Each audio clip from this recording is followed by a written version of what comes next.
ሰላም ጤና ይስጥልኝ። በዚህ ቪዲዮ ስለ ነፃ አግባብ ያለው የህዝብ ትምህርት እንመለከታለን። ነፃ አግባብ ያለው የህዝብ ትምህርት በእንግሊዘኛው free appropriate public education ይባላል። ስለዚህ ጉዳይ ምናልባትም ከዚህ በፊት በግለሰብ ወይም ህፃን ተኮር የትምህርት መርሃ ግብር ስብሰባ ላይ ሰምተው ይሆናል። ግለሰብ ተኮር የትምህርት መርሃ ግብር የሚተዳደረው በአካል ጉዳተኞች የትምህርት ህግ ነው። ስለ አካል ጉዳተኛ ህጻናት ትምህርት ሲወራ ስለ ተገቢ ነፃ ተደራሽ ትምህርት ሰምተው ይሆናል። እነዚህ የአካል ጉዳተኞች ትምህርት ህግ የመሰረት ድንጋይ ናቸው። አንድ አካል ጉዳተኛ ህፃን የአካል ጉዳተኝነት መጠኑ ከፍተኛ ቢሆንም ወይም በሚሻው ወይም በምትሻው የድጋፍ መጠን ሳይገደብ ማንኛውም ህፃን የዚህ እድል የመጠቀም ዋስትና አለው። ይህ ማለት ህፃኑ ልዩ ትምህርት ወይም ተዛማች አገልግሎቶችን የግድ ማግኘት ያለበት ሀ በህዝብ ክትትል መመሪያና ወጪ የሚቀርብ እና ያለምንም ክፍያ የሚቀርብ ነው። ተደራሽ ትምህርት ከግብር ከሚሰበሰብ ገቢ ከሚደገፉ በርካታ ነገሮች አንዱ ነው። የክልል የትምህርት ኤጀንሲዎችን የትምህርት ደረጃ መስፈርቶችን ማሟላት። ይህ ማለት በሚኒሶታ የሚኒሶታ የትምህርት ቢሮን መስፈርቶች ማሟላት ማለት ነው። ሐመሩሃ በሚኖሩበት ክልል ተገቢ የመዋለ ህጻናት ትምህርት የአንደኛ ደረጃ ትምህርት ወይም የሁለተኛ ደረጃ ትምህርት ማካተትና በምቹ ህፃን ተኮር ትምህርት መርሃ ግብር ስር ሆኖ ግለሰብ ተኮር የትምህርት መርሃ ግብርን መስፈርቶች በማሟላት ይቀርባል። ይህን ግልጽ ለማድረግ ህፃኑ ስለ ነፃ አግባብ ያለውና ተደራሽ ትምህርት ያለው መብት በእርግጥ ምንድን ነው? ነፃ አግባብ ያለው ተደራሽ ትምህርት መርህ ሲሆን ለአንዱ አካል ጉዳተኛ ህፃን የሚሰራ ነገር ለሌላው እንደማይሰራ ያምናል። ስለዚህ ትምህርት የእያንዳንዱን ህፃን ነባራዊ ተጨባጭ ሁኔታዎችን ባማከለ መልኩ መታቀድ አለበት ማለት ነው። አንዳንድ የፍርድ ቤት ጉዳዮች ይህን በተመለከተ ነፃ አግባብ ያለውና ተደራሽ ትምህርት ማለት ምን ማለት እንደሆነ ምንስ ማለት እንደሆነ የሚገልጹ ማብራሪያዎች አሉት።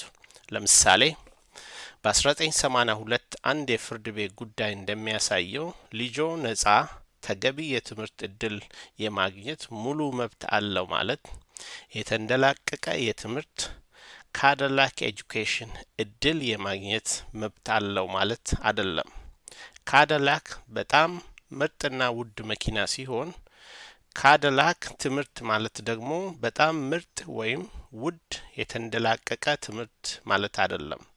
ህፃኑ በዚህ አይነት ሁኔታ ውስጥ ቢማርም የተሻለ ወይም የተለየ ለውጥ ወይም ውጤት ያመጣል ማለት አይደለም።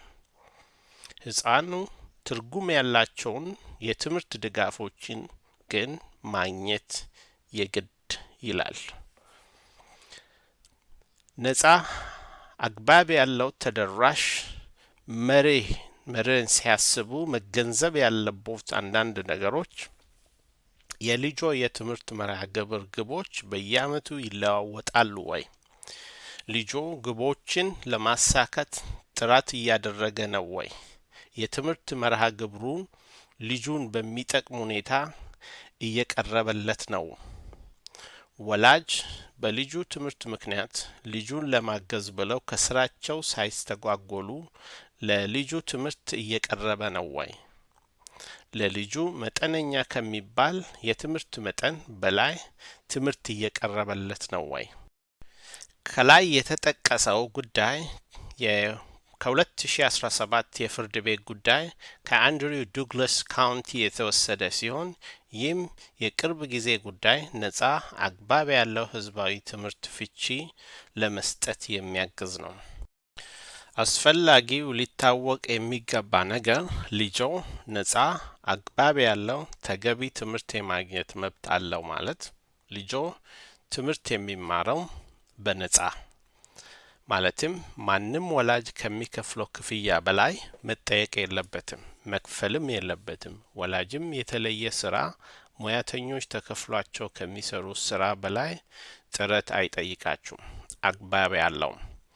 አግባብ ያለው ማለት የልጆን ነባራዊ ሁኔታና ፍላጎት ያገናዘበ ማለት ሲሆን ህፃኑ ግቦቹን እንዲያሳካና የህፃኑን ነባራዊ የጤና ሁናቴ ያገናዘበ ማለት ነው።